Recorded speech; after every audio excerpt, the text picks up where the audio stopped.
কালী পুজোর দিন রাত্রিরে গ্রামে কী হয়েছে আমরা বাড়ি ছিলাম না, জানি না।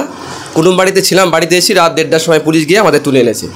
মিথ্যা অপরাধে আমাদের 21 দিন জেল খাটিয়েছে। তো এর জবাব বাংলার মানুষ আগামী দিন দিয়ে দেবে। সবচেয়ে বড় খবর, রীতিমধ্যে আবারও ভাঙড় শিরোনামে আসলো। কারণ শিরোনামে কেন বলছি, আইএসএফের 2 কর্মীকে একেবারে মিথ্যা কেসে কিন্তু শাসক দল তারা কিন্তু মামলা করে, আর তার নিয়ে কিন্তু একেবারে কাশীপুর থানা, উত্তর কাশীপুর থানার পুলিশ তাদেরকে গ্রেপ্তার করে এবং দীর্ঘ 21 দিন জেল খাটার পর আজ কিন্তু জামিন পেলেন। আর জামিন পাওয়ার পর আমাদের পাশে দেখতে পাচ্ছেন আইএসএফের ডাবল নেতা ওহিদুল ইসলাম, তিনি তাদেরকে ফুল গলায় পরিয়ে একেবারে মিষ্টি গালি দিয়ে সম্পূর্ণ জানালেন। এবং তাই নিয়ে একেবারে ওহিদুল ইসলাম তিনি কড়া ভাষায় উল্লেখ করলেন 26 বিধানসভা ভোটে ক্যানিং ও ভাঙড় এই দুটো বিধানসভা কিন্তু আমরা জিতবো, এমনটাই কিন্তু ইঙ্গিত দিলেন এবং শওকত মোল্লাকে কড়া হুঁশিয়ারি দিলেন। এবং কি বলছেন আমাদের ক্যামেরার মুখোমুখি আপনাদের শোনাবো। আমরা কোনো চোরের গলায় মালা দেই না, আর কোনো চোরকে আমরা সাপোর্ট করি না।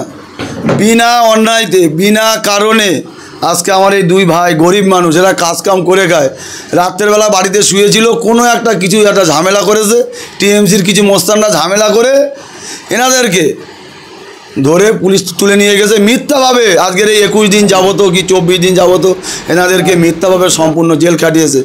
তা আমাদের পিজারা নওশাদ সিদ্দিকী মহাশয় তিনি উকিল লাগিয়ে আজকে এনাদেরকে বাড়ি পৌঁছানোর পুরো দায়িত্বটা ভাইজান নিয়েছে এবং এনাদেরকে যাতে কোনো অসুবিধা না হয় তার দায়িত্বও পুরো ভাইজান নিয়েছে।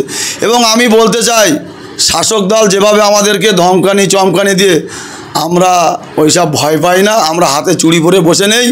আমরা এমন জায়গায় মারবো কাউকে দেখাতে পারবে না, এটা অন্তত ওদের মনে রাখা দরকার।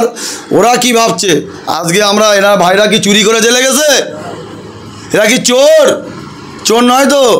তাহলে এসব নিরীহ ভাইদেরকে মিথ্যা আর কত কেস দেবে? এই নটোরিয়াস ক্রিমিনালরা, এই নটোরিয়াস ক্রিমিনাল বাংলার মানে হলো কুখ্যাত দুষ্কৃতী। এই দুষ্কৃতী ভাঙড়ের মানুষদেরকে আর কত জ্বালাবে, আর কত মায়ের কোল খালি করবে, আর কত মায়ের চোখ দিয়ে পানি পড়বে। আমি এটাই বলতে চাই, ওনাকে তো সবে কোমর পর্যন্ত না শুনেছি নাকি পুঁতে দিয়েছে। ওনার নামে তো সবে তো জিয়াদ ঘোষণা করে দিয়েছে। কে? এটা আমি বলছি না, কাইজার আহমেদ। ওনার নামে 50টা খুনের আসামি কে বলছে? আরাবুল ইসলাম। তাহলে এর আগে আমি 2021 সাল থেকে বলে আসছি যে ওই নটোরিয়াস ক্রিমিনালকে জেলে পুরে দেওয়া হোক, তাহলে ভাঙড়, ক্যানিং, টোটাল দক্ষিণ 24 পরগনার মানুষ শান্তিতে থাকবে, শান্তিতে বসবাস করবে।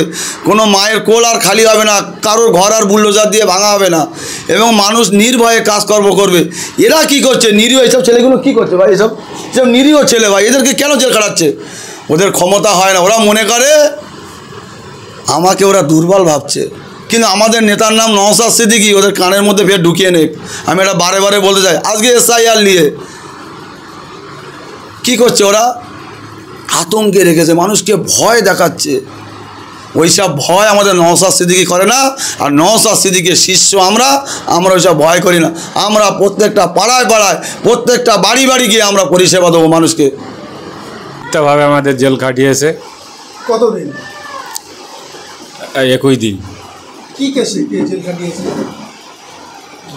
কেস বলতে কিছুই না, মিথ্যাভাবে কেস দিয়ে আমাদের জেল খাটিয়েছে। দেখো, সর্বপ্রথম নওশাদ ভাইকে ধন্যবাদ জানাই। আর আমাদের নেতার নাম নওশাদ সিদ্দিকী, আমাদের নেতার নাম বিশ্বজিৎ মাইতি, আমাদের নেতার নাম তাপস চ্যাটার্জি, আমাদের নেতার নাম মালেক ভাই, আমাদের নেতার নাম ওহিদুল ভাই, আমাদের নেতার নাম কারিমুল ভাই, আমাদের নেতার নাম রাইনুল ভাই। আগামী দিনই লড়াই চলবে। এই যে মিথ্যা কেস, কি কেসে দিয়েছে, কি মামলা দিয়েছে? জানি না কি কেস দিয়েছে, আমরা কিছুই করিনি। বাড়িতে শুয়েছিলাম, রাত 1:30টার সময় পুলিশ গিয়েছে, প্রায় 40-50 খানা পুলিশ গিয়েছে। নাম বললাম, চলো থানায় চলো, গিয়ে দেখি সব না, আমি বাড়ি ছিলাম না।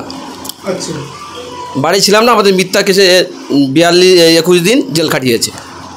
আমরা তো জানি না, আমরা বাইরে ছিলাম কাজে, বাড়িতে এসেছি, আমাদের মিথ্যা কেসে ফাঁসিয়েছে। আমাদের নওশাদ ভাই আমাকে ছাড়িয়ে এনেছে।